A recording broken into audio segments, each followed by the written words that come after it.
ನಂದಿಹೊಳೆಯವ್ರಿಗೆ. ಇವತ್ತಿನ ದಿವಸ ಪ್ರಾದೇಶಿಕ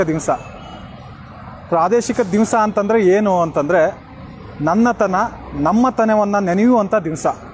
ಈಗೇನಾಗಿದೆ ಅಂದರೆ ಪರ ಸಂಸ್ಕೃತಿಗೆ ದಾಸರಾಗಿ ಕನ್ನಡತ್ವ ಮತ್ತು ಕರ್ನಾಟಕವನ್ನು ಮರೆತು ಇವತ್ತು ಹೊರಗಿನದನ್ನು ನಮ್ಮ ತಲೆಯಲ್ಲಿ ತುಂಬ್ಕೊಂಡ್ಬಿಟ್ಟು ನನ್ನತನ ನಮ್ಮತನ ನಮ್ಮ ಇತಿಹಾಸ ನಮ್ಮ ಗತ ವೈಭವಗಳನ್ನೆಲ್ಲ ಮರೆತುಬಿಟ್ಟು ಹೋಗುವಂಥ ಕಾಲದಲ್ಲಿ ಇದೊಂದು ಅಪರೂಪವಾದ ಕಾರ್ಯಕ್ರಮ. ಕರ್ನಾಟಕ ಪ್ರಾದೇಶಿಕ ಬಗ್ಗೆ ಒಂದು ಚಿಂತನೆಯನ್ನು ಮಾಡುವಂಥ ಒಂದು ಏನು ಈ ಕಾರ್ಯಕ್ರಮದ ಇದೆಯಲ್ಲ ತುಂಬ ಒಂದು ಅತ್ಯುತ್ತಮವಾದ ಕಾರ್ಯಕ್ರಮ.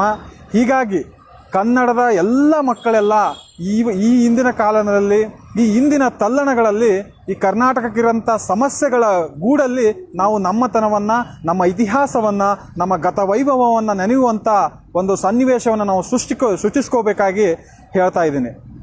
ಗೆಳೆಯರೆ, ನಾನು ಒಂಚೂರು ಈ ಮಾತುಕತೆಯಲ್ಲಿ ಸ್ವಲ್ಪ ಇತಿಹಾಸ, ಈಗಿನ ಏರಿಳಿತಗಳು, ಈಗಿನ ತಲ್ಲಣಗಳು ಮತ್ತು ಆಗಿನ ಇತಿಹಾಸಕ್ಕೆ ಸ್ಪಂದಿಸಿದಂಥ ನಮ್ಮ ಗತ ನಾಯಕರ ಬಗ್ಗೆನೂ ಕೆಲವೊಂದು ಮಾತುಗಳನ್ನು ಹೇಳ್ತೀನಿ. ಸ್ನೇಹಿತರೆ, ನಾನು ಒಂಚೂರು 100 ವರ್ಷದ ಹಿಂದೆ ಹೋಗ್ತೀನಿ. 150 ವರ್ಷದ ಹಿಂದೆ ಹೋದಾಗ ಕರ್ನಾಟಕ ಹರಿದು ಹಂಚಿ ಹೋಗಿ ತನ್ನತನವನ್ನು ತಲೆಯಲ್ಲಿ ಇಟ್ಕೊಳ್ಳದೆ 10 ಭಾಗಗಳಾಗಿ ಕರ್ನಾಟಕ ಒಡೆದು ಛಿದ್ರವಾಗಿರುತ್ತೆ.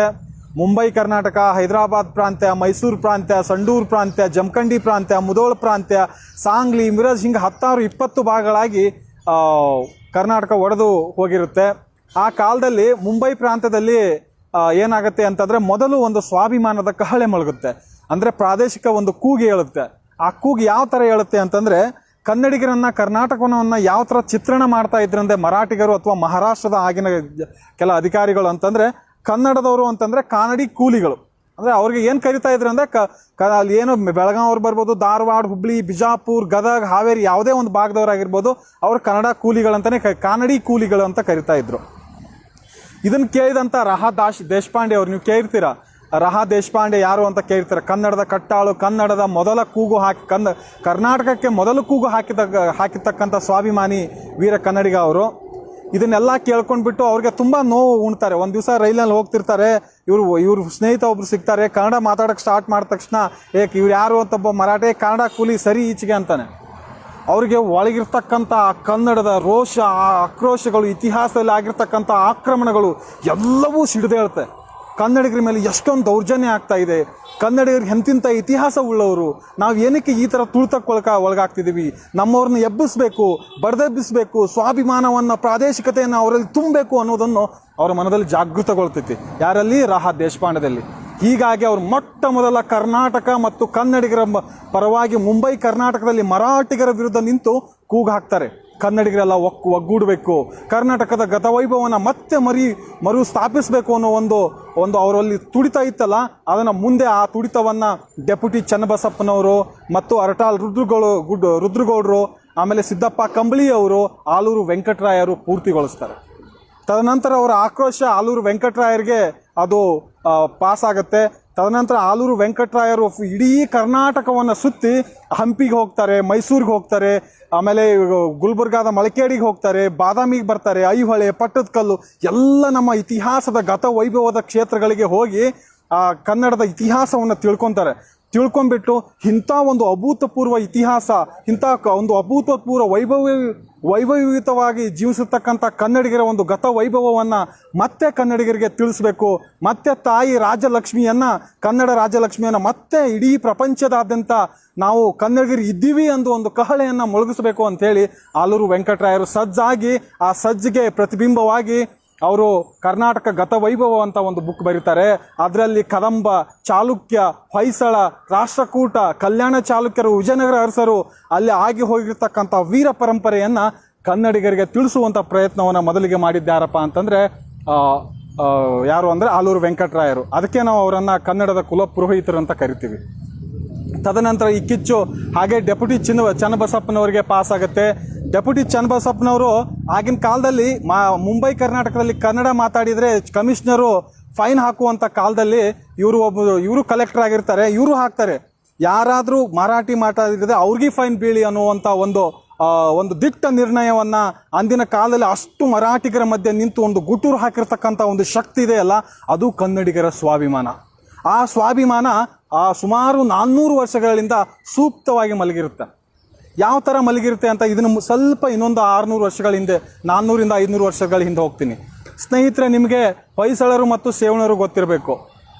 ಅದ್ರ ಸ್ವಲ್ಪ ಹಿಂದೆ ಹೋದರೆ ಕಲ್ಯಾಣ ಚಾಲುಕ್ಯರು, ಅದ್ರ ಸ್ವಲ್ಪ ಹಿಂದೆ ಹೋದರೆ ರಾಷ್ಟ್ರಕೂಟರು, ಅದ್ರ ಸ್ವಲ್ಪ ಹಿಂದೆ ಕದಂಬರಿಗೆ ಚಾಲುಕ್ಯರಿಗೆ ಬಂದುಬಿಡ್ತೀನಿ. ಯಾಕಂದರೆ ಪ್ರಾದೇಶಿಕವಾಗಿ ನಿಮಗೆ ಇನ್ನೊಂದಿಷ್ಟು ಚಾಲುಕ್ಯರ ಮೂಲಕ ತಿಳಿಸ್ಕೊಡ್ತೀನಿ. ಗೆಳೆಯರೆ, ನೀವು ತಿಳ್ಕೊಳ್ಬೇಕಾದಂಥ ಒಂದು ಸಂಗತಿ ಏನಪ್ಪ ಅಂತಂದರೆ, ಚಾಲುಕ್ಯರಷ್ಟು ಪ್ರಾದೇಶಿಕವಾದಂತಹ ಚಿಂತನೆ ಉಳ್ಳವರು, ಸ್ವಾಭಿಮಾನಿಗಳು, ಕನ್ನಡದ ಹಿತಚಿಂತಕರು ಇಡೀ ಜಗತ್ತಿನಲ್ಲೇ ಯಾರೂ ಭಾಷಿಕ ಸಾಮ್ರಾಜ್ಯದಲ್ಲಿ ಇಷ್ಟೊಂದು ಸ್ವಾಭಿಮಾನ ಉಳ್ಳವರು ಯಾರೂ ಆಗಿರಲಿಲ್ಲ ಚಾಲುಕ್ಯ ಸಾಮ್ರಾಜ್ಯದವರು. ಯಾಕಪ್ಪ ಅಂತ ಹೇಳಕ್ಕೆ ಇಚ್ಛೆಪಡ್ತೀನಿ. ಸ್ನೇಹಿತರೆ, ಚಾಲುಕ್ಯ ಸಾಮ್ರಾಜ್ಯದಲ್ಲಿ ಅಶ್ವದಳ ಇರುತ್ತೆ, ಆಮೇಲೆ ಆನೆ ದಳ ಇರುತ್ತೆ, ಆಮೇಲೆ ಪದಾತಿ ದಳ ಇರುತ್ತೆ, ರಥದಳ ಇರುತ್ತೆ, ಹೀಗೆ ಸುಮಾರು ದಳಗಳಿರ್ತವೆ. ಆ ದಳಗಳ ಎಲ್ಲ ಸೈನ್ಯದ ಹೆಸರನ್ನ ಕರ್ನಾಟಕ ಬಲ ಅಂತ ಕರೆದಿರ್ತಾರೆ. ಇತಿಹಾಸದ ಯಾವುದೇ ಶಾಸನಗಳಲ್ಲಾಗಲಿ, ಯಾವುದೇ ಒಂದು ಭಾಷಿಕ ಸಾಮ್ರಾಜ್ಯದ ತಾಮ್ರಪಟ ಅಥವಾ ಲಾವಣಿ ಆಗಿರ್ಬೋದು, ಅವರ ಜಾನಪದಗಳಾಗಿರ್ಬೋದು, ಸೈನ್ಯದ ಹೆಸರನ್ನು ಭಾಷಿಕತೆಯಿಂದ ಕರೆದಂಥ ಮೊಟ್ಟ ಮೊದಲ ರಾಜ್ಯ ಯಾವುದಾದ್ರು ಇದೆ ಅಂದರೆ ಅದು ಕನ್ನಡಿಗರ ಚಾಲುಕ್ಯ ಸಾಮ್ರಾಜ್ಯ. ಹೀಗಾಗಿ ಪ್ರಾದೇಶಿಕ ದಿನದಿಂದ ಅದನ್ನು ನಾವು ನೆನಿಬೇಕಾದಂಥದ್ದೊಂದು ಒಳ್ಳೆಯ ರೀತಿ ಇದೆ. ಹೀಗಾಗಿ ತದನಂತರ ನಿಮ್ಗೆ ಗೊತ್ತಿರೋ ಹಾಗೆ ಪುಲಕೇಶಿ ಬಗ್ಗೆ ಹೇಳೋದೇ ಬೇಡ. ಯಾಕಂದರೆ ಪುಲಕೇಶಿ ಬಗ್ಗೆ ನಾನು ಏನು ಕೇಳಕ್ಕೆ ಇಚ್ಛೆಪಡ್ತೀನಿಪ್ಪ ಅಂತಂದರೆ, ಇಡೀ ಭಾರತದ ಭಾಷಿಕ ರಾಜ್ಯಗಳಲ್ಲಿ ಪುಲಕೇಶಿಯಷ್ಟು ಸ್ವಾಭಿಮಾನಿ ಕನ್ನಡ ಭಾಷಿಕದ ಮೇಲೆ ಇರ್ತಕ್ಕಂಥ ಪ್ರೀತಿ ಮತ್ತಾರಿಗೂ ಇರ್ಲಕ್ಕಿಲ್ಲ. ನೀವು ವಿಚಾರ ಮಾಡ್ಬೋದು, ಅರಬ್ಬರು ಬಂದರು, ಯುರೋಪಿಯನ್ನರು ಬಂದರು, ಯಾರ್ಯಾರೋ ಬಂದರು, ಅಟ್ಯಾಕ್ ಮಾಡಿದರು. ಪಾರಸ್ ರಾಜ್ಯ ಅಲೆಕ್ಸಾಂಡ್ರನ್ ತಡೆದ, ಗುಪ್ತರು ಯಾರನ್ನೋ ತಡೆದ್ರು, ಸಮುದ್ರಗುಪ್ತ ಒಳ್ಳೆ ಅವನು ನಾಯಕ, ಹಾಗೆ ಹೀಗೆ ಅಂತ ಕರ್ಕೋಬಹುದು. ಖಂಡಿತ ಅಲ್ಲ. ಕರ್ನಾಟಕದಲ್ಲಿ ಕನ್ನಡಿಗರು ಭಾರತಕ್ಕೆ ಕೊಟ್ಟಂತಹ ಕೊಡುಗೆ ಇದೆಯಲ್ಲ, ಅದು ಅಭೂತಪೂರ್ವವಾದದ್ದು. ನಾನು ಹೇಳಕ್ಕೆ ಇಲ್ಲಿ ಇಚ್ಛೆ ಪಡೋದೇನಪ್ಪ ಅಂತಂದರೆ, ಅವತ್ತಿಗೆ ಇರಾನಿನ ದೊರೆ, ಪರ್ಷಿಯಾದ ದೊರೆಗಳು ಕರ್ನಾಟಕದ ಮೇಲೆ ಅಟ್ಯಾಕ್ ಮಾಡಿದಾಗ, ಮೊಟ್ಟ ಮೊದಲು ಇನ್ನೂ ಅವಾಗ ಇಸ್ಲಾಂ ಧರ್ಮ ಚಿಗುರು ಹೊಡೆಯುವಂಥ ಹಂತದಲ್ಲಿದ್ದಾಗ, ಆ ಇರಾನಿನ ಪರ್ಷಿಯಾದ ದೊರೆಯನ್ನು ಮೊಟ್ಟ ಮೊದಲ ತಡೆದು ನಮ್ಮ ಪುಲಕೇಶಿಯ ದಂಡನಾಯಕ ಆದಂಥ ರವಿಕೀರ್ತಿ ಇಡೀ ಇರಾನ್ವರೆಗೂ ಆ ಪರ್ಷಿಯಾ ದೊರೆಯನ್ನು ಓಡಿಸ್ಕೊಂಡು ಹೋಗಿ ಅಲ್ಲಿ ಓಡಿಸ್ಕೊಂಡು ಹೋಗಿ ದಂಡಯಾತ್ರೆ ಮಾಡಿದ್ರು. ಅವ್ರಿಗೆ ಯಾವುದೇ ಥರ ಹಿಂಸಿಸದೆ ಇಲ್ಲಿರ್ತಕ್ಕಂಥ ಸಂಸ್ಕೃತಿಯನ್ನು ಇರಾನಿಗೆ ಪರಿಚಯಿಸಿ, ಅವತ್ತಿನಿಂದ ಇವತ್ತಿನವರೆಗೂ ಇರಾನಿನ ಜೊತೆ ಇವತ್ತೇನು ಸಂಬಂಧ ಅಷ್ಟು ದೃಢವಾಗಿದೆ ಅಂತಂದರೆ ಅದಕ್ಕೆ ಚಾಲುಕ್ಯ ಕಾರಣ. ಚಾಲುಕ್ಯರಲ್ಲಿ ಇಮ್ಮಡಿ ಪುಲಕೇಶಿಯ ರವಿಕೀರ್ತಿ ದಂಡನಾಯಕ ಕಾರಣ ಅಂತ ನಾನು ಹೇಳಕ್ಕೆ ಇಚ್ಛೆಪಡ್ತೀನಿ. ಇದನ್ನೆಲ್ಲ ಕನ್ನಡಿಗರು ತಿಳ್ಕೊಬೋದಂಥ ವಿಚಾರಗಳು ಇವೆಲ್ಲ. ಯಾಕೆ ತಿಳ್ಕೊಬೇಕಂದ್ರೆ, ಕನ್ನಡಿಗರ ವಿಚಾರಗಳು ಯಾರೋ ಹೇಳ್ತಾರೆ ಇರಾನ್ ಜೊತೆ ಸಂಬಂಧ 100 ವರ್ಷ 1000 ವರ್ಷ ಅಂತ ಹೇಳ್ತಾರೆ. ಮೊದಲು ಇರಾನಿನ ಜೊತೆ ಸಂಬಂಧವನ್ನು ಅವರನ್ನು ಗೆದ್ದು ಆ ಗೆಲುವಿನ ಮೂಲಕ ಕರ್ನಾಟಕದ ಒಂದು ಸಂಸ್ಕೃತಿಯನ್ನು ಇರಾನಿಗೆ ಪರಿಚಯಿಸಿದವರು ಯಾರು ಅಂದರೆ ಅವರು ಪುಲಕೇಶಿಯ ದಂಡನಾಯಕ ರವಿಕೀರ್ತಿ. ಹೀಗಾಗಿ ಅವತ್ತಿನಿಂದ ಇವತ್ತಿನವರೆಗೂ ಇರಾನಿನ ಸಂಸ್ಕೃತಿ ಇಲ್ಲಿಗೆ ಬಂದಿದೆ. ಇಲ್ಲಿರ್ತಕ್ಕಂಥ ಕನ್ನಡದ ಪ್ರಾದೇಶಿಕತೆ ಅಲ್ಲಿ ಇರಾನಿಗೂ ಹೋಗಿದೆ. ತದನಂತರ ಸುಮಾರು ಜನ ಬರ್ತಾರೆ. ಇಲ್ಲಿ ಕನ್ನಡಿಗರು ಎಷ್ಟು ಸುಸಂಸ್ಕೃತರು ಮತ್ತು ಎಷ್ಟು ಒಳ್ಳೆಯವರು ಅನ್ನೋದಕ್ಕೆ ಇಲ್ಲಿ ಇನ್ನೊಂದು ಉದಾಹರಣೆ ಸಿಗುತ್ತೆ ನಿಮಗೆ. ಚಾಲುಕ್ಯ ಪುಲಕೇಶಿ ಸಂಸ್ಥಾನದ ಮೇಲೆ ಏನಾಗುತ್ತೆಪ್ಪ ಅಂತಂದರೆ, ಪಲ್ಲವದ ಮಹೇಂದ್ರ ವರ್ಮ ತಮಿಳುನಾಡಲ್ಲಿ ರಾಜ್ಯ ಆಳ್ತಾ ಇರ್ತಾನೆ. ಪುಲಕೇಶಿ ಇಲ್ಲಿ ಕರ್ನಾಟಕದ ಬಾದಾಮಿಯಲ್ಲಿ ಆಳ್ತಾ ಇರ್ತಾನೆ. ಸುಮಾರು ತೊಂದರೆ ಕೊಡ್ತಾ ಇರ್ತಾರೆ ಪಲ್ಲವರು. ಈ ಥರ ಆದರೆ ಸುಮ್ಮನಿರಲ್ಲ ಅಂದ್ಕೊಂಡು ಸುಮಾರು ಸತಿ ದಂಡಯಾತ್ರೆ ಮಾಡಿಬಿಟ್ಟು ಅವ್ರನ್ನ ಸೋಲಿಸಿರ್ತಾನೆ. ಆದರೂ ನಿಲ್ಲಿಸ್ಬೇಕಾ? ಸೊ ಹೀಗಾಗಿ ಅದನ್ನ ಅಂದರೆ ಯಾವ ಸಾಂಸ್ಕೃತಿಕವಾಗಿ ಎಷ್ಟು ನಮ್ಮಲ್ಲಿ ಸಮ್ಮಿಳಿತ ಇದೆ ಅಂತ ಹೇಳ್ತೀನಿ. ಆಮೇಲೆ ಏನಾಗುತ್ತೆ ಅಂತಂದರೆ, ಮಹೇಂದ್ರ ವರ್ಮನನ್ನು ಸೋಲಿಸಿ ಪುಲಕೇಶಿ ಬಾದಾಮಿಗೆ ಬಂದಿರ್ತಾನೆ. ಅವನ ಹಿಂದ್ಗಡೆನೇ ಆವಾಗ ಸುಮಾರು ವರ್ಷಗಳಾಗಿಬಿಟ್ಟಿರ್ತಾನೆ, ಅಂದರೆ ಓಲ್ಡ್ ಆಗಿರ್ತಾನೆ ಪುಲಕೇಶಿ. ಅವನು ಮಹೇಂದ್ರ ವರ್ಮನ ಮಗ ನರಸಿಂಹವರ್ಮ ಬಾದಾಮಿಯನ್ನು ಮುತ್ತಿ ಪುಲಕೇಶಿಯನ್ನು ಸಾಯಿಸಿ ಬಾದಾಮಿಯನ್ನು ಸುಡ್ತಾನೆ. ಅದು ಇನ್ನೊಂದು ಇತಿಹಾಸ, ಅದು ಇಲ್ಲಿ ಬೇಡ. ಆದರೆ ಈ ಸೇಡನ್ನು ಕನ್ನಡಿಗರು ಯಾವ ರೀತಿ ತೀರಿಸ್ಕೊತಾರೆ, ಯಾವ ರೀತಿ ಸಹನಾಭೂತಿಯಿಂದ ವರ್ತಿಸ್ತಾರೆ ಅನ್ನೋದನ್ನು ನಿಮ್ಗಿಲ್ಲಿ ಹೇಳಕ್ಕೆ ಇಚ್ಛೆ ಪಡ್ತೀನಿ. 12 ವರ್ಷಗಳ ಕಾಲ ಚಾಲುಕ್ಯ ಸಾಮ್ರಾಜ್ಯ ಗಾಂಧಾಕಾರಕ್ಕೆ ಹೋಗಿಬಿಟ್ಟಿರುತ್ತೆ. ಅಂದರೆ 12 ವರ್ಷಗಳ ಕಾಲ ಇಡೀ ಕರ್ನಾಟಕ ಒಂಥರ ಮರುಭೂಮಿ ಥರ ಆಗಿಬಿಟ್ಟಿರುತ್ತೆ. ಆವಾಗ ಏನಾಗುತ್ತೆ ಅಂದರೆ, ಪುಲಕೇಶಿಯ ಮಗ ವಿಕ್ರಮಾದಿತ್ಯ ಅಂತ ಎಲ್ಲರೂ ಕೇಳಿರ್ತೀರ.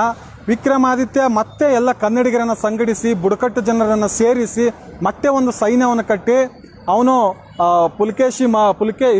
ವಿಕ್ರಮಾದಿತ್ಯ, ಅವನ ಮಗ ವಿನಯಾದಿತ್ಯ ಮತ್ತು ವಿಜಯಾದಿತ್ಯ ಪಲ್ಲವರ ಮೇಲೆ ದಂಡಯಾತ್ರೆ ಮಾಡಿ ಅವ್ರನ್ನ ಗೆಲ್ತಾರೆ. ಗೆದ್ದಾದ್ಮೇಲೆ ನಿಮ್ಗೆ ವಿಚಾರ ಮಾಡ್ಬೋದು, ಅವ್ರು ಅದೇ ಥರ ಕಂಚಿಯನ್ನು ಇವತ್ತು ಸುಟ್ಬಿಟ್ಟಿದ್ರೆ ನಮಗೆ ಕಂಚಿಯ ಕಾಮಾಕ್ಷಿ ಗುಡಿ ಸಿಗ್ತಾ ಇರಲಿಲ್ಲ. ಆದರೆ ಆ ಥರ ಮಾಡಲ್ಲ. ಏನು ಮಾಡ್ತಾರೆ ಅಂದರೆ ಅವ್ರನ್ನ ಕಂಚಿಯನ್ನು ಗೆದ್ದ ನರಸಿಂಹವನ್ನು ಸಮಾಪ್ತಿಗೊಳಿಸಿದ್ರು. ಅಲ್ಲಿ ಮತ್ತೆ ದಾನ ದತ್ತಿಗಳನ್ನು ಕೊಟ್ಟು ಅಲ್ಲಿ ಅನೇಕ ಗುಡಿಗಳನ್ನು ಕಟ್ಟಿ ಕನ್ನಡಿಗರಲ್ಲಿ ಇರ್ತಕ್ಕಂಥ ಪ್ರಾದೇಶಿಕ ಕರುಣೆಯನ್ನು ತಮಿಳರಿಗೂ ಹಂಚಿದಂಥ ಒಂದು ಅದ್ಭುತ ಸಂಸ್ಕೃತಿ ನಮ್ಮ ಕನ್ನಡಿಗರದ್ದು. ತದನಂತರ ಹೊಯ್ಸಳರು ಬರ್ತಾರೆ. ಹೊಯ್ಸಳಲ್ಲಿ ನಾವು ಸುಮಾರು ಪ್ರಾದೇಶಿಕತೆಯನ್ನು ಕಾಣ್ತೀವಿ. ಆಮೇಲೆ ನೆಕ್ಸ್ಟು 6ನೇ ವಿಕ್ರಮಾದಿತ್ಯ ಬರ್ತಾನೆ. ಹೇಳ್ಬೋದಾ ಸಮಯ ಇದ್ದರೆ? 6ನೇ ವಿಕ್ರಮಾದಿತ್ಯ ಬರ್ತಾನೆ. 6ನೇ ವಿಕ್ರಮಾದಿತ್ಯ ಪ್ರಾದೇಶಿಕತೆ ಯಾವ ಥರ ಪಸರಿಸ್ತು ನಾನು ಜಗತ್ತಿನಾದ್ಯಂತ ಅಂತ ಹೇಳ್ತೀನಿ. ಯಾಕೆ ಈ ಮಾತನ್ನು ಹೇಳ್ತಾ ಇದ್ದೀನಿ ಅಂದರೆ, 6ನೇ ವಿಕ್ರಮಾದಿತ್ಯನ ಕಾಲದಲ್ಲಿ ಅವನ ಸೈನ್ಯದಲ್ಲಿರ್ತಕ್ಕಂಥ ಕಟ್ಟಾಳುಗಳನ್ನು ನೇಪಾಳ ಮತ್ತು ಪಶ್ಚಿಮ ಬಂಗಾಳ, ಈಗೇನು ನಾವು ಬಾಂಗ್ಲಾದೇಶ್ ಅಂತ ಕರಿತೀವಿ, ಸುಮಾರು ಆ ಕಡೆಗಳೆಲ್ಲ ಕಳಿಸ್ಕೊಡ್ತಾನೆ. ಅಲ್ಲಿರ್ತಕ್ಕಂಥ ಬಾಂಗ್ಲಾದೇಶಕ್ಕೆ ಹೋಗಿ ಇಡೀ ಬಾಂಗ್ಲಾವನ್ನು ಗೆದ್ದು ಅದನ್ನು ಸುಮಾರು 300-400 ವರ್ಷಗಳ ಆಗಿರ್ತಕ್ಕಂಥ ಸೇನ ರಾಜರ ಬಗ್ಗೆ ಹೇಳ್ತೀನಿ. ಸೇನ ರಾಜರ ಬಗ್ಗೆ ಏನಕ್ಕೆ ಹೇಳ್ತೀನಿ ಅಂತಂದರೆ, ಇಡೀ ಕರ್ನಾಡಿನ ಸಂಸ್ಕೃತಿಯಲ್ಲಿ ಯಾವುದೇ ಸಾಮ್ರಾಜ್ಯದ ಕುಡಿ ನಾವು ಕನ್ನಡಿಗರು, ನಾವು ಕರ್ನಾಟಕದಿಂದ ಬಂದವರು, ನಾವು ಕರ್ನಾಟಕದ ಕ್ಷತ್ರಿಯರು ಅಂತ ಕರ್ಕೊಂಡಿದ್ದು ಯಾರಾದ್ರೂ ಇದೆ ಅಂದರೆ ಅದು ಬಂಗಾಳದ ಸೇನರು. ಇವತ್ತಿಗೂ ಹೇಳ್ತಾರೆ ಅವರು, ನಾವು ಕರ್ನಾಟಕದ ಕ್ಷತ್ರಿಯರು ಅಂತಾನೆ ಇವತ್ತು ಅವ್ರ ಜಾತಿಯಲ್ಲಿ ಬರ್ಸ್ಕೊಂತಾರೆ. ಹೀಗಾಗಿ ನಮ್ಮ ಪ್ರಾದೇಶಿಕತೆಯನ್ನು ಎಲ್ಲಿ ಬೇಕಾದ್ರೆ ನೇಪಾಳಕ್ಕೆ ಹೋಗ್ಬೋದು, ಅಲ್ಲಿರ್ತಕ್ಕಂಥ ಜಂಗಮ್ ಸಂಸ್ಕೃತಿ ಆಗಿರ್ಬೋದು. ಹೀಗೆ ಬೇರೆ ಬೇರೆ ಊರುಗಳಲ್ಲಿ ಕರ್ನಾಟಕದ ಸಂಸ್ಕೃತಿ, ಬೇರೆ ಬೇರೆ ರಾಜ್ಯಗಳಲ್ಲಿ ಬೇರೆ ಬೇರೆ ಪ್ರದೇಶಕ್ಕೆ ಕರ್ನಾಟಕ ಸಂಸ್ಕೃತಿಯನ್ನು ನಾವು ತೊಗೊಂಡು ಹೋಗಿದ್ದೀವಿ. ನನಗೆ ಸುಮಾರು ಜನ ಇದ್ದಾರೆ, ಸುಮಾರು ಜನ ಅನೇಕ ವೀರರು ನಮ್ಮಲ್ಲಿ ಸಿಗ್ತಾರೆ. ಬೇಕಂದ್ರೆ ಸಮಯದ ಅಭಾವ ಇರೋದ್ರಿಂದ ಅದರಲ್ಲಿ ನಾನು ಭಾಳ ಚುಟುಕಾಗಿ ಹೇಳಿಬಿಡ್ತೀನಿ ಇದರಲ್ಲಿ. ಆಮೇಲೆ ಇಮ್ಮಡಿ 600 ವರ್ಷ, ಅದಾದ ನಂತರ ಸುಮಾರು ಬರ್ತದೆ. ನಾನು ಇನ್ನೊಂದು ಚೂರು ಮುಂದಕ್ಕೆ ಬಂದು ಈಗ ನಾನು ಕರ್ನಾಟಕದ ಏಕೀಕರಣದ ಬಗ್ಗೆ ಬಂದುಬಿಡ್ತೀನಿ. ಕರ್ನಾಟಕ ಏಕೀಕರಣಕ್ಕೆ ಬಂದಾಗ ಏನು ವಿಷಯಪ್ಪ ಅಂದ್ರೆ, ಕರ್ನಾಟಕದ ಏಕೀಕರಣದಲ್ಲಿ ನಿಮ್ಗೆ ಹೇಳಿದ ಅರಟಾಳ್ ಋದುಗಳು, ಸಿದ್ದಪ್ಪ ಕಂಬಳಿ ಅವರು ಎಲ್ಲ ಆಗಿರ್ತಾರೆ. ಕರ್ನಾಟಕದಲ್ಲಿ ಪ್ರಾದೇಶಿಕತೆಯನ್ನು ಜಾಗೃತಿಗೊಳಿಸಿ ಇಲ್ಲಿ ಅದಕ್ಕೆ ನಿಮಗೆ ಒಬ್ಬರು ಕೆಂಚನಗೌಡರು ಅಂತ ಬರ್ತಾರೆ. ಕೆಂಚನಗೌಡರು ಅಂತ ಬಂದ್ಬಿಟ್ಟು ಆಮರಣ ಉಪವಾಸ ಕೊಡ್ತಾರೆ. ಕನ್ನಡದ ಬಗ್ಗೆ ಜಾಗೃತಿ ಮೂಡಿಸಬೇಕು ಮತ್ತು ಕರ್ನಾಟಕ ಒಕ್ಕೂಟದಲ್ಲಿ ತನ್ನದೇ ಆದ ಒಂದು ಸಾರ್ವಭೌಮತೆಯನ್ನು ಪಡಿಬೇಕು ಅನ್ನೋ ದೃಷ್ಟಿಯಿಂದ ಆಗಿನ ಕನ್ನಡಿಗರು ಮಾಡಿರ್ತಕ್ಕಂಥ ಶ್ರಮದ ಫಲವಾಗಿ ಇವತ್ತು ನಾವು ಕರ್ನಾಟಕದ ಒಂದು ಫಲವನ್ನು ಉಣ್ತಾ ಇದ್ದೀವಿ. ಹೀಗಾಗಿ ಈ ಪ್ರಾದೇಶಿಕ ದಿವಸ ಸಂಗೊಳ್ಳಿ ರಾಯಣ್ಣ, ಕಿತ್ತೂರಾಣಿ ಚೆನ್ನಮ್ಮ, ಅರಟಾಳ್ ರುದ್ರಗೌಡರು, ಸಿದ್ದಪ್ಪ ಕಂಬಳಿ ಅವರು, ಪಾವಟೆ ಅವರು, SR ಹಿರೇಮಠ್ ಅವರು, ಸುಮಾರು ಜನ ಬಂದು ಹೋಗ್ತಾರೆ. ಯಾರು ಮತ್ತು ಮುಂಡ್ರಿಗಿ ಭೀಮರಾಯ ಆಗಿರ್ಬೋದು, ಆಮೇಲೆ ಹಡಗಲಿ ಬೇಡ್ರಾಗಿರ್ಬೋದು, ಸಿಂಧೂರು ಲಕ್ಷ್ಮಣ ಆಗಿರ್ಬೋದು. ಹೀಗೆ ಅನೇಕ ವೀರರು ಕರ್ನಾಟಕದಲ್ಲಿ ಬಂದು ಹೋಗ್ತಾರೆ. ಹೀಗಾಗಿ ಪ್ರಾದೇಶಿಕದಿಂದ ಇವ್ರನ್ನೆಲ್ಲ ನೆನೆಸುವಂಥ ಕಾರ್ಯ ನಮ್ಮ ಮೂಲಕ ಆಗಬೇಕು. ಸಮಯದ ಅಭಾವದಿಂದ ಕೆಲವೊಂದು ಮಾತ್ರ ನಿಮ್ಗೆ ವಿವರಿಸಬೇಕಾಯಿತು. ಈಗ ಮರಾಠಿಗರನ್ನ 600 ವರ್ಷ ಜಾಸ್ತಿ ಹೈಲೈಟ್ ಮಾಡ್ತೀನಿ. ಇನ್ನೊಂದಿಷ್ಟು ವಿಷಯಗಳನ್ನು ಹೇಳ್ಬಿಡ್ತೀನಿ. ಮೇನು ನಾನು ಇಲ್ಲಿ ಏನಪ್ಪ ಅಂತಂದರೆ, ನಿಮಗೆ ಇವತ್ತು ಇನ್ನೊಂದು ಜಯಂತಿನೂ ಇರ್ಬೋದು. ಅದು ಯಾರ ಜಯಂತಿ ಅಂತ ಹೇಳಕ್ಕೆ ಹೋಗಲ್ಲ, ನಿಮಗೆಲ್ಲ ಗೊತ್ತಿರುತ್ತೆ. ಮರಾಠರು ಮತ್ತು ಕನ್ನಡಿಗರ ಒಂದು ಸ್ಥಿತಿಗತಿಗಳ ಬಗ್ಗೆ ನಾನು ನಿಮಗೆ ವಿವರಿಸ್ತೀನಿ. ಏನು ವಿವರಿಸ್ತೀನಪ್ಪ ಅಂತಂದರೆ, ನಿಮಗೆ ಈಗ ಎಲ್ಲಿಂದ ಸ್ಟಾರ್ಟ್ ಆಗುತ್ತೆ ಅಂದರೆ, ಅಮೋಘ ವರ್ಷ ನೃಪತುಂಗ ಅವರಿಲ್ಲೇ ಇದ್ದಾರೆ, ನೀವು ನೋಡ್ಬೋದು. ಅಮೋಘ ವರ್ಷ ನೃಪತುಂಗ ಇವನು ಬಂದು ರಾಷ್ಟ್ರಕೂಟ ದೊರೆ. ಇಡೀ ಜಗತ್ತಿನಲ್ಲೇ ಅತ್ಯಂತ ಹೆಚ್ಚು ಕಾಲ ಆಳಿದಂಥ ಒಬ್ಬ ರಾಜ ಇವ್ರ ಬಗ್ಗೆ ಏನಕ್ಕೆ ಬಂದೆ ಮರಾಠರ ಜೊತೆಗೆ ಇರೋಣ ಅಂತಂದರೆ, ಇವ್ರ ಕಾಲದಲ್ಲಿ ಒಂದು ಕನ್ನಡದ ಮೊದಲ ಕೃತಿ ಕವಿರಾಜ ಮಾರ್ಗ ಏನು ಬರುತ್ತಲ್ಲ, ಅದರಲ್ಲಿ ಹೇಳ್ತಾರೆ, ಕಾವೇರಿಯಿಂದ ಗೋದಾವರಿಗೆ, ಅಂದರೆ ಗೋದಾವರಿ ಅಂತಂದರೆ ನಾಶಿಕ್ ದಾಟಿ, ಅಂದರೆ ಇಡೀ ಮಹಾರಾಷ್ಟ್ರದ ಆಚೆಗೂ ಕನ್ನಡ ಸಾಮ್ರಾಜ್ಯ ವಿಸ್ತರಿಸಿತ್ತು ಅಂತೇಳಿ ನಮ್ಮ ಒಂದು ಏನಪ್ಪ ಅಂತಂದರೆ ಕವಿರಾಜ ಮಾರ್ಗದಲ್ಲಿ ಉಲ್ಲೇಖ ಆಗಿದೆ. ಒಂದು ಶ್ರೇಷ್ಠ ಕನ್ನಡ ಕೃತಿಯಲ್ಲಿ ಉಲ್ಲೇಖ ಆಗಿದೆ. ಇದನ್ನು ಯಾಕೆ ಹೇಳ್ತೀನಿ ಅಂತಂದರೆ, ಇವಾಗೇನು ಮರಾಠಿಗೂ ನಮ್ಮ ಜೊತೆ ಕಾಲು ಕೆರ್ಕೊಂಡು ಜಗಳಕ್ಕೆ ಬರೋದು, ಬೆಳಗಾವಿ ನಮ್ದು ಅನ್ನೋದು, ಕನ್ನಡಿಗರ ಮೇಲೆ ದೌರ್ಜನ್ಯ ಮಾಡೋದು, 1990ರಲ್ಲಿ ಲುಂಗಿ ಹಟಾವೋ ಅಂತೇಳಿ ಈಗ ಅನೇಕ ಕನ್ನಡಿಗರ ಮೇಲೆ ದಾಂಧಲೆ ಮಾಡಿರೋದ್ರ ಮೂಲಕ ನಾನು ಇಲ್ಲಿ ಬರ್ತಾ ಇದ್ದೀನಿ. ಏನಪ್ಪ ವಿಷಯ ಅಂತಂದರೆ, ಈಗ ಮಹಾರಾಷ್ಟ್ರ ಅಂತ ತೊಗೊಳಕ್ಕೆ ಹೋದರೆ ಕರ್ನಾಟಕ ಬಿಟ್ಟು ಏನೂ ಇಲ್ಲವೇ ಇಲ್ಲ. ಮಹಾರಾಷ್ಟ್ರದ ಪ್ರಥಮ ಶಾಸನ ಯಾವುದು ಅಂತಂದರೆ, ನಮ್ಮ ಕನ್ನಡಿಗರ ಶ್ರವಣಬೆಳಗೊಳದ ಗೊಮ್ಮಟೇಶ್ವರ ಕಾಲ ಕೆಳಗಿನ ಒಂದು ಶಾಸನವೇ ಮರಾಠಿಗರ ಶಾಸನ. 2 ಲೈನ್ ಶಾಸನ ಬರುತ್ತೆ. ಅದು ಕನ್ನಡಿಗರೇ ಕೆತ್ತಿಸಿದ್ದು. ಅದನ್ನ ಮೊದಲು ಮರಾಠಿಗರ ಅರಿಬೇಕು. ಹೀಗಾಗಿ ಅವರ ಮೊದಲ ಶಾಸನ ಯಾವುದಂದರೆ ಕನ್ನಡಿಗರ ಕಾಲ ಕೆಳಗಿಂದನೇ ಸ್ಟಾರ್ಟ್ ಆಗುತ್ತೆ. ಅಂದರೆ ಗೊಮ್ಮಟೇಶ್ವರ ಕಾಲ ಎಡಗಾಲಿನ ಮೇಲೆ ಅವ್ರದ್ದು ಶಾಸನ ಉಲ್ಲೇಖ ಆಗಿದೆ. ತದನಂತರ ಇನ್ನೂ ಅನೇಕ ಉಲ್ಲೇಖಗಳು ಬರ್ತವೆ. ಈಗೇನಂದ್ರೆ ಅವ್ರದ್ದು ಮಹಾರಾಷ್ಟ್ರದ ದೇವತೆ ಬಂದು ವಿಠಲ ಅಂತ ಬರುತ್ತೆ. ವಿಠಲ ಯಾರು ಅಂತ ಹೋದ್ಮೇಲೆ ವಿಜಯನಗರ ಸಂಸ್ಥಾನ ಅಳಿದ ಮೇಲೆ ವಿಜಯ ವಿಠಲದ ಮಂದಿರದಲ್ಲಿರ್ತಕ್ಕಂಥ ವಿಠಲನ ಮೂರ್ತಿ ಇವಾಗೇನೋ ಆ ಒಂದು ಮಹಾರಾಷ್ಟ್ರದ ಒಂದು ನಗರದಲ್ಲಿ ಏನೋ ವಿಠಲನ ದೇವಸ್ಥಾನ ಆಗಿದೆ. ಮಹಾರಾಷ್ಟ್ರದಲ್ಲಿ ಏನು ದೇವಸ್ಥಾನ ಆಗಿದೆ, ಆ ವಿಠಲನ ಮೂರ್ತಿ ಕನ್ನಡಿಗರದ್ದು. ಅಲ್ಲಿ ಜ್ಞಾನದೇವ ಮತ್ತು ಜ್ಞಾನದೇವರು ಬರೆದಿರ್ತಕ್ಕಂಥ ಜ್ಞಾನೇಶ್ವರಿ ಆಗಿರ್ಬೋದು, ಅಥವಾ ಯಾರು ಸಂತ ತುಕಾರಾಮ ಬರೆದಿರ್ತಕ್ಕಂಥ ಕೆಲವೊಂದು ಅವನ ಒಂದು ಕೃತಿಗಳಲ್ಲಾಗಿರ್ಬೋದು. ಇವನು ಯಾರು ವಿಠಲ ಬಂದ್ಬಿಟ್ಟು ಕನ್ನಡದವನೇ, ಕರ್ನಾಟಕ ವಿಠಲ ಅಂತಾರೆ. ಅಂದರೆ ಕನ್ನಡದವನಾಗಿರ್ತಕ್ಕಂಥ ವಿಠಲನಿಗೆ ಶರಣು ಅಂತೇಳಿ ಅವರು ಮಹಾರಾಷ್ಟ್ರಿಗರೇ ಹೇಳಿದ್ದಾರೆ. ನಾನು ಯಾಕೆ ಈ ಮೂಲಕ ಹೇಳ್ತಾ ಇದ್ದೀನಿ ಅಂತಂದರೆ, ಮಹಾರಾಷ್ಟ್ರವನ್ನು ಸುಮಾರು ಮೂರನೇ ಶತಮಾನದಿಂದ ಸುಮಾರು 13ನೇ ಶತಮಾನದವರೆಗೂ ಕನ್ನಡಿಗರು ಮರಾಠಿಗರನ್ನು ಆಳಿದೀವಿ. ಸೊ ಅದನ್ನು ಅವ್ರು ನೆನಪಿಟ್ಕೋಬೇಕು. 13ನೇ ಶತಮಾನದ ಆದಮೇಲೆ ಕೆಲವೊಂದು ಧರ್ಮಾಧಾರಿತ ಕೆಲವೊಂದು ಒಳಜಗಳದಲ್ಲನ್ನ ಲಾಭವನ್ನು ಪಡ್ಕೊಂಡು ಸೇವಣರಾಗಿರ್ಬೋದು, ಹೊಯ್ಸಳರಾಗಿರ್ಬೋದು ಒಳಜಗಳಗಳು ಮೂಡಿ ಆವಾಗ ನಮ್ಮ ಕನ್ನಡಿಗರೇ ಆಗಿರ್ತಕ್ಕಂಥ ಶೇವಣರಾಜರು ಮರಾಠಿ ಭಾಷೆಯನ್ನೇ ಬೆಳೆಸ್ತಾರೆ. ಏನು ಬೆಳೆಸ್ತಾರೆ?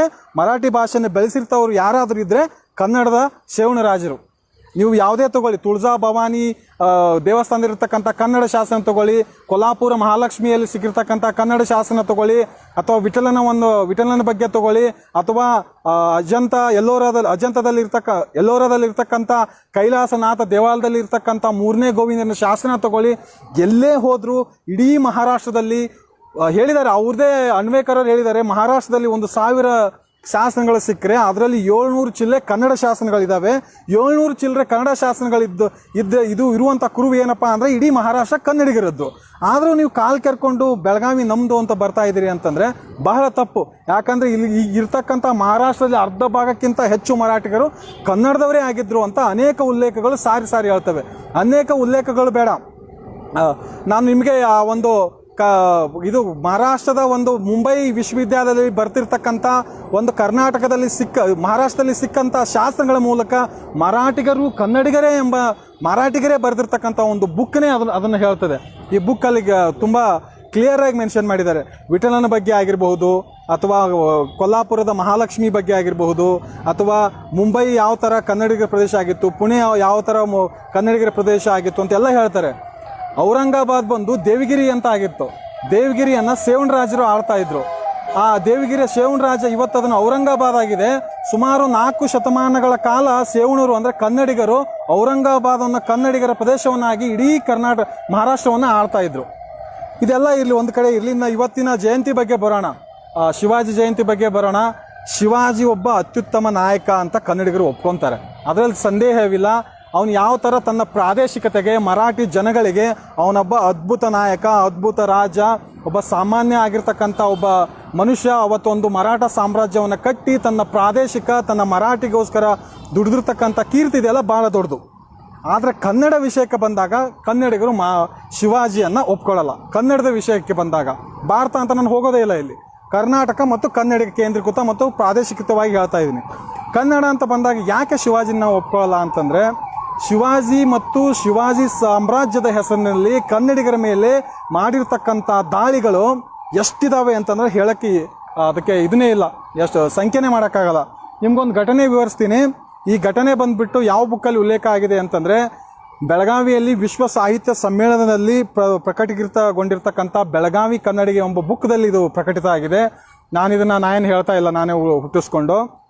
ಆಗಿನ ಕಾಲದಲ್ಲಿ ಅಂದರೆ 1970 ಮತ್ತು 80ರ ದಶಕಗಳಲ್ಲಿ ಹಿಂದವಿ ಸಾಮ್ರಾಜ್ಯ ಮರಾಠಿಗರು ನಾವೊಂದು ಹೆಮ್ಮೆಯಿಂದ ಬೊಬ್ಬಿರಿದು ಕನ್ನಡಿಗರ ಮೇಲೆ ಮಾಡಿರ್ತಕ್ಕಂಥ ಒಂದು ಮಾರಣಾಂತಿಕ ಗಾಯಗಳೇನಿದ್ದಾವೆ ಅದು ಇವತ್ತು ಈ ಪ್ರಾದೇಶಿಕ ದಿವಸ ನಾವು ಎಲ್ಲರೂ ತಿಳ್ಕೊಳ್ಬೇಕಾದಂಥ ಒಂದು ವಿಚಾರ ಇದೆ. ಏನಾಗುತ್ತೆಪ್ಪ ಅಂತಂದರೆ ಆಗಿನ ಕಾಲದಲ್ಲಿ ಬೆಳಗಾವಿಯಲ್ಲಿ ಕನ್ನಡ ಮಾತಾಡಿದರೆ ಕನ್ನಡಿಗರ ಮನೆ ಮೇಲೆ ಕಲ್ಲು ಬೀಳ್ತವೆ ಒಂದು ಸನ್ನಿವೇಶವಿತ್ತು. ಅಷ್ಟೊಂದು ಕನ್ನಡದ ನಾಡದಲ್ಲೇ ಕನ್ನಡಿಗರು ಪರಕೀಯರಾಗಿ ಆ ದೌರ್ಜನ್ಯಕ್ಕೊಳಗಾಗ್ತಾ ಇದ್ರು. ಅಂಥ ಕಾಲದಲ್ಲಿ ಸುಮಾರು ಆಗಿನ ಕಾಲದಲ್ಲಿ DS ಕರ್ಕಿ ಅವರಾಗಿರ್ಬೋದು, ಬೇರೆ ಬೇರೆ ಅಲ್ಲಿರ್ತಕ್ಕಂಥ ನಾಯಕರುಗಳೆಲ್ಲ ಸೇರ್ಕೊಂಡ್ಬಿಟ್ಟು ಕನ್ನಡವನ್ನು ಜಾಗೃತಗೊಳಿಸ್ತಾರೆ, ಬೆಳಗಾವಿಯಲ್ಲಿ ಸಂಘಟನೆಗಳನ್ನು ಹುಟ್ಟಾಕ್ತಾರೆ. ಆಮೇಲೆ ಬೈಲ್ ಹೊಂಗಲ ಇನ್ನಿರ್ತಕ್ಕಂಥ ಬೇರೆ ಬೇರೆ ಇರ್ತಕ್ಕಂಥ ಕನ್ನಡಿಗರು ಬೆಳಗಾವಿಯಲ್ಲಿ ಒಕ್ಕಟ್ಟಾಗ್ತಾರೆ. ಮರಾಠಿಗರು ಕನ್ನಡಿಗರ ಮೇಲೆ ಮಾಡಿರ್ತಕ್ಕಂಥ ದೌರ್ಜನ್ಯಗಳಿಗೆ ಅವರು ದೌರ್ಜನ್ಯ ಮಾಡಕ್ಕೆ ಹೋಗಲ್ಲ, ಅದನ್ನು ತಡೆ ಹಾಕ್ತಾರೆ. ಇದು ಕರ್ನಾಟಕನೆಲ್ಲ ಕನ್ನಡ ಮಾತಾಡಬೇಕಂತ ಕನ್ನಡ ಧ್ವಜಗಳನ್ನು ಹಾರಿಸ್ತಾರೆ ಆಗಿನ ಕಾಲದಲ್ಲಿ. ಆ ಧ್ವಜಗಳು ಹಾರಿಸಿದ್ದಕ್ಕೆ ಸುಮಾರು ಕನ್ನಡಿಗರ ಯಾವ ರೀತಿ ಒಂದು ಪರಿಸ್ಥಿತಿ ಬೆಳಗಾವಿಯಲ್ಲಿ ಕನ್ನಡಿಗರು ಒಂದು ಮದುವೆ ಮಾಡ್ಬೇಕಂದ್ರೂ ಆ ಮದುವೆ ಮನೆಯಲ್ಲಿ ಕನ್ನಡ ಹಾಡಾಕಂಗಿಲ್ಲ. ಒಂದು ವೇಳೆ ಕನ್ನಡ ಹಾಡು ಹಾಕಿದ್ರೆ ಆ ಮದುವೆ ಮೇಲೆ ಕಲ್ಲು ಬೀಳ್ತಾ ಇರ್ತವೆ. ಇಷ್ಟೊಂದು ಒಂದು ಹೀನಾಯ ಸ್ಥಿತಿ ಬೆಳಗಾವಿಯಲ್ಲಿ ತಲುಪಿಟ್ಟಿರುತ್ತೆ. ಅದನ್ನು ಮತ್ತೆ ಕೆಚ್ಚದೆಯಿಂದ ಕನ್ನಡಿಗರು ಎಲ್ಲ ಕಟ್ಟಿದ್ದು ಒಂದು ದೊಡ್ಡ ಇತಿಹಾಸ.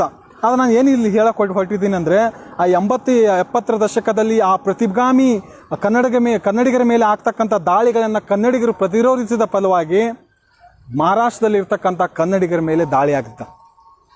ಈ ಮಿರಜ್, ಸಾಂಗ್ಲಿ, ಜತ್ತ, ಅಕ್ಕಲ್ಕೋಟವನ್ನೆಲ್ಲ ಸುಮಾರು 1500-1600 ವರ್ಷಗಳ ಕಾಲ ಕನ್ನಡಿಗರೇ ಆಳಿದ್ದಾರೆ. ಕನ್ನಡಿಗರ ಪ್ರದೇಶವೂ ಕೂಡ ಈಗಲೂ ಕೂಡ ಜತ್ತದ ಸುಮಾರು ಹಳ್ಳಿಗಳು ನಾವು ಕರ್ನಾಟಕ ಸೇರ್ತೀವಿ ಅಂತೇಳಿ ಇಂದಿಗೂ ಉಪವಾಸ ಕೂಡ್ಕೊಳ್ಳುವಂಥ ಸನ್ನಿವೇಶಗಳನ್ನ ನಾವು ಅಲ್ಲಿ ಕಾಣ್ತೀವಿ. ಅಲ್ಲಿ ಏನಾಗುತ್ತೆಪ್ಪ ಅಂದ್ರೆ 70-80ರ ದಶಕದಲ್ಲಿ ಆ ಮರಾಠಿಗರು ಏನು ಮಾಡ್ತಾರೆ, ಅಲ್ಲಿರ್ತಕ್ಕಂಥ, ನಾನು ಹೇಳ್ತಾ ಇಲ್ಲ, ಇದು ಬುಕ್ಕಲ್ಲಿ ಉಲ್ಲೇಖ ಆಗಿದೆ, ಸಾಹಿತ್ಯ ಸಮ್ಮೇಳನದಲ್ಲಿ ಪ್ರಕಟಿತ ಆಗಿರ್ತಕ್ಕಂಥ ಬೆಳಗಾವಿ ಕನ್ನಡಿಗ ಎಂಬ ಬುಕ್ಕಲ್ಲಿ ಪ್ರಕಟಿತ ಆಗಿದೆ. ನಾನು ಇದನ್ನು ಫೇಸ್ಬುಕ್ಕಲ್ಲಿನೂ ಹಾಕೊಂಡಿದ್ದೀನಿ ಸ್ಕ್ರೀನ್ಶಾಟ್ ಮೂಲಕ. ಏನಾಗುತ್ತೆಪ್ಪ ಅಂತಂದರೆ, ಆ ಬೆಳಗಾವಿ ನಮ್ಗೆ ಸೇರಿಸಿ ಅವಾಗೇನು ಸೀಮಾ ಲಡಾಯಿ ಅಂತೇಳಿ ಈ ಪವಾರು ಮತ್ತು ಈಗ ನೀವೆಲ್ಲ ಕೇಳ್ತಾ ಇರ್ತೀರಲ್ಲ, ಈ ಶಿವಸೇನೆ ಮತ್ತು ಪವಾರ್ ಇವರೆಲ್ಲ ಕನ್ನಡಿಗರ ಮೇಲೆ ದಾಳಿ ಮಾಡ್ತಾರೆ. ಕನ್ನಡರ ಆಸ್ತಿ ಪಾಸ್ತಿಗಳು, ಮಂಗಳೂರಿನವರು ಅಲ್ಲಿ ಹೋಗಿ ಹೋಟೆಲ್ಗಳನ್ನ ಹಾಕೊಂಡಿರ್ತಾರೆ, ಆ ಹೋಟೆಲ್ಗಳ ಮೇಲೆ ಸುಮಾರು ದಾಳಿ ಮಾಡ್ತಾರೆ. ಅವರೆಲ್ಲ ಓಡಿ ಬರ್ತಾರೆ ಆ ಕಾಲದಲ್ಲಿ. ಇನ್ನೊಂದು ಅತ್ಯಂತ ನೀಚ ಕೃತ್ಯ ಆಗುತ್ತೆ. ಸಾಂಗ್ಲಿ, ಮಿರಜು ಆಗಿನ ಕಾಲದಲ್ಲಿ ನೀರಾವರಿ ಪ್ರದೇಶ ಆಗಿರುತ್ತೆ, ಕಬ್ಬುಗಳನ್ನು ನೆಡ್ತಿರ್ತಾರೆ. ಅಲ್ಲಿ ಹೋಗಿ ಕನ್ನಡಿಗರು ಈ ಬಿಜಾಪುರ, ಯಾದಗಿರಿ, ರಾಯಚೂರು, ಗುಲ್ಬರ್ಗ ಬೇರೆ ಬೇರೆ ಪ್ರದೇಶಗಳಿಂದ ಕೂಲಿ ಕಾರ್ಮಿಕರು ಹೋಗಿ ಅಲ್ಲಿ ದುಡಿತಾ ಇರ್ತಾರೆ. ಏನು ಸೀಮಾ ಲಡಾಯಿ ಅತ್ಯಂತ ಒಂದು ದೊಡ್ಡ ಮಟ್ಟಕ್ಕೆ ಹೋಗುತ್ತೆ, ದೊಡ್ಡ ಒಂದು ಕ್ಷೋಭೆಗೆ ಒಳಗಾಗುತ್ತೆ. ಆಗಿನ ಕಾಲದಲ್ಲಿ ಕನ್ನಡಿಗರ ಮೇಲೆ ದಾಳಿ ಮಾಡೋಕ್ಕೆ ಸ್ಟಾರ್ಟ್ ಮಾಡ್ತಾರೆ, ಹೊಡೆಯೋದು ಬಡಿಯೋದು ಎಲ್ಲ ಮಾಡೋಕ್ಕೆ ಸ್ಟಾರ್ಟ್ ಮಾಡ್ತಾರೆ. ಆ ಮಿರಜಲ್ಲಿ ಒಂದು ಬಾರ್ಡ್ರಲ್ಲಿ ಇರ್ತಕ್ಕಂಥ ಕೆಲವೊಂದು ಹಳ್ಳಿಗಳಲ್ಲಿ ಕನ್ನಡಿಗರು ದುಡಿತಾ ಇರ್ತಾರೆ, ಹೆಣ್ಮಕ್ಳು ಇರ್ತಾರೆ. ಅಲ್ಲಿ ಹೆಣ್ಮಕ್ಳನ್ನ, ಇದು ಬುಕ್ಕಲ್ಲಿ ಉಲ್ಲೇಖ ಆಗಿದೆ, ಹೆಣ್ಮಕ್ಳನ್ನ ಅವರು ಹೊತ್ಕೊಂಡು ಹೋಗಿ ಬಟ್ಟೆಯನ್ನು ಕಳಿಸ್ತಾರೆ. ಸುಮಾರು ಹೆಣ್ಮಕ್ಳನ್ನ ಬಟ್ಟೆಗಳನ್ನು ಕಳಿಸ್ತಾರೆ. ಕಳಿಸ್ಬಿಟ್ಟು ನೀವು ಕನ್ನಡಿಗರು ಇಲ್ಲಿ ಇರಬಾರ್ದು, ಅದು ಕೆಲವೊಬ್ಬರಿಗೆ ರೇಪು ಆಗಿದೆ ಅಂತ ಹೇಳ್ತಾರೆ ಬುಕ್ಕಲ್ಲಿ. ಬಟ್ ಅದರಲ್ಲಿ ಉಲ್ಲೇಖನೂ ಆಗಿದೆ. ಆ ಥರ ಬಟ್ಟೆಯನ್ನು ಕಳಿಸಿ ಒಂದು ಟ್ಯಾಕ್ಟ್ರ್ನಲ್ಲೆಲ್ಲ ತುಂಬ್ತಾರೆ. ಅವ್ರನ್ನ ತುಂಬಿಬಿಟ್ಟು ಮಹಾರಾಷ್ಟ್ರದ ಗಡಿ ದಾಟಿಸಿ ಓಡಿಸ್ತಾರೆ. ಇದನ್ನು ವಿಚಾರ ಮಾಡಿ, ಎಷ್ಟೊಂದು ನೀಚ ಕೃತ್ಯ ಇದು. ಒಂದು ಒಕ್ಕೂಟದಲ್ಲಿ ಇದ್ದೀವಿ ಇವತ್ತಿಗೂ. ಒಂದು ಶಿವಸೇನೆಯ ಬಾಳಾ ಠಾಕ್ರೆ ಮಗ ಉದ್ಧವ್ ಠಾಕ್ರೆ ಇಂದಿಗೂ ಬೆಳಗಾವಿ ಬಗ್ಗೆ ಒಬ್ಬ ಮುಖ್ಯಮಂತ್ರಿಯಾಗಿ ಬೆಳಗಾವಿ ಮಹಾರಾಷ್ಟ್ರಿಗರದು ಅಂತೇಳಿ ಈ ಒಕ್ಕೂಟ ವ್ಯವಸ್ಥೆಯಲ್ಲಿ ಗರ್ಜಿಸ್ತಾನೆ.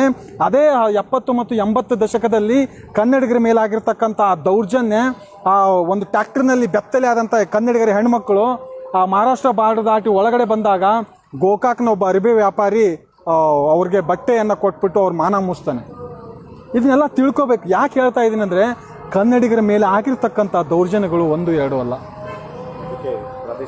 ಅದಕ್ಕೆ ನಾವು ಏನಕ್ಕೆ ತಂದಿದ್ದೇವೆ ಅಂದರೆ ಪ್ರಾದೇಶಿಕತೆ. ನಾವು ಯಾರನ್ನೂ ದ್ವೇಷಿಸ್ತಾ ಇಲ್ಲ, ಇದರಲ್ಲಿ ನಾವು ಯಾರನ್ನೂ ದ್ವೇಷಿಸಲ್ಲ. ಇದು ಒಕ್ಕೂಟ ಭಾರತದ ಪ್ರದೇಶದಲ್ಲಿ ನಾವು ಒಬ್ಬ ಪ್ರಜೆಗಳು, ನಮಗೂ ಬದುಕುವಂಥ ಸಮಾನ ಹಕ್ಕಿದೆ, ನಮ್ಮನ್ನು ನಾವು ಕೆರಳಿಸಬೇಡಿ ಅಂತ ನಾವು ಇಲ್ಲಿ ಬೇಡ್ಕೊತಾ ಇದ್ದೀವಿ. ನಾವು ಹೋಗಿ ಯಾವುದೇ ಪ್ರದೇಶದಲ್ಲಿ ದೌರ್ಜನ್ಯ ಮಾಡಿಲ್ಲ. ಮಹಾರಾಷ್ಟ್ರದಲ್ಲಿ ಹೋಗಿ ಮರಾಠಿಗರಾಗಿ, ಕೇರಳದಲ್ಲಿ ಹೋಗಿ ಕೇರಳಿಗನಾಗಿ, ತಮಿಳುನಾಡಲ್ಲಿ ಹೋಗಿ ತಮಿಳನಾಗಿ ಬದುಕ್ತಾ ಇದ್ದೀವಿ.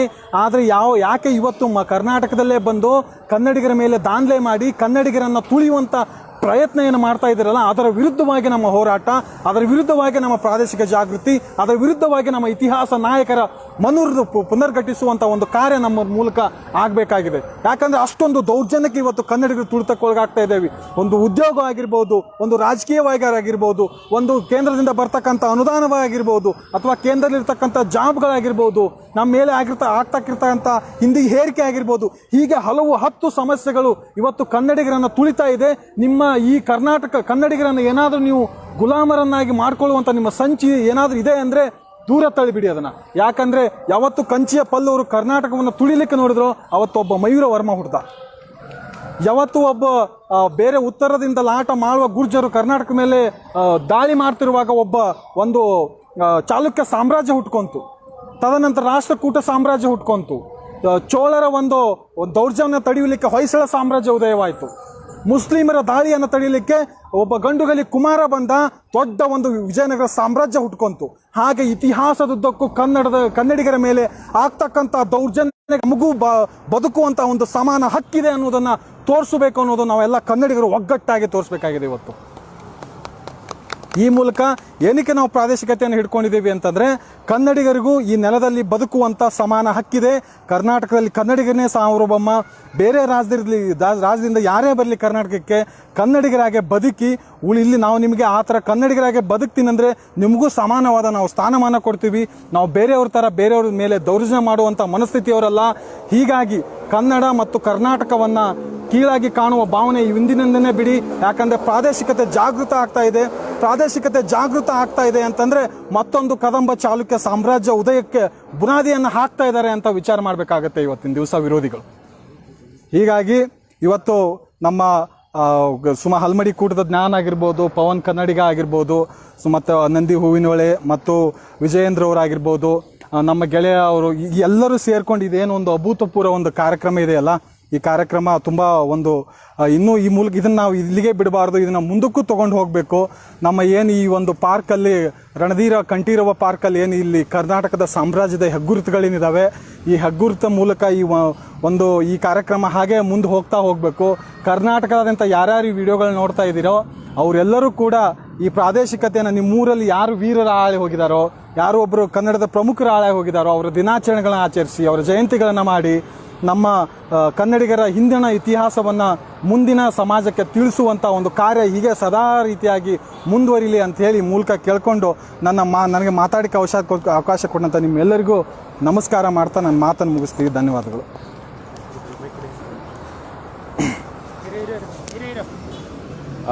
ಹಾಗೆ ಶಿವಣ್ಣ ಗುಂಡಣ್ಣನವರು ಇಷ್ಟೊತ್ತವರೆಗೂ ವಿಚಾರನ ಹಂಚಿಕೊಂಡ್ರು. ಮುಖ್ಯವಾಗಿ ನಾವು ಇಲ್ಲಿ ಪ್ರಸ್ತಾಪ ಮಾಡಲಿಕ್ಕೆ ಇಡೀ ಇವತ್ತಿನ ಈ ಕಾರ್ಯಕ್ರಮದ 4 ಜನ ಮಾಡ್ಬೋದು, 400 ಜನ ಮಾಡ್ಬೋದು, 4 ಲಕ್ಷ ಜನ ಮಾಡ್ಬೋದು. ಆದರೆ ನಮ್ಮ ಪ್ರಮುಖ ಉದ್ದೇಶ ಒಂದು ಕರ್ನಾಟಕ ಅಂತ ನೆಲೆಗಟ್ಟಿನಲ್ಲಿ, ನಾವು ಕನ್ನಡದ ನೆಲೆಗಟ್ಟಿನಲ್ಲಿ ಇಡೀ ಭಾರತ ಏನಿದೆ ಇವತ್ತು ಅದು ಕರ್ನಾಟಕದಿಂದ ಭಾರತವೇ ಹೊರತಾಗಿ ಭಾರತದಿಂದ ಕರ್ನಾಟಕವಲ್ಲ. ನಮ್ಮ ನೆಲದ ಹಕ್ಕು, ನಮ್ಮ ನೆಲದ ಬದುಕು ನಮ್ಮದು. ಇದನ್ನು ಯಾರಿಂದನೂ ಕಸಿದುಕೊಳ್ಳೋದಕ್ಕೆ ಸಾಧ್ಯವೇ ಇಲ್ಲ. ನಮ್ಮ ಮೇಲೆ ಯಾರೇ ಬಂದರೂ ಅದು ಅವರು ಊಟವನ್ನು ತುಂಬಿಸ್ಕೊಂಡು ಹೋಗ್ತಾರೆ ಹೊರತಾಗಿ ಕನ್ನಡಿಗರ ಮೇಲೆ ಯಾವತ್ತೂ ಯಾರು ಏನು ಮಾಡಲಿಕ್ಕೆ ಸಾಧ್ಯನೇ ಇಲ್ಲ. ಕನ್ನಡ ಯಾವತ್ತಿದ್ರೂ ನಮ್ಮ ಜೀವ.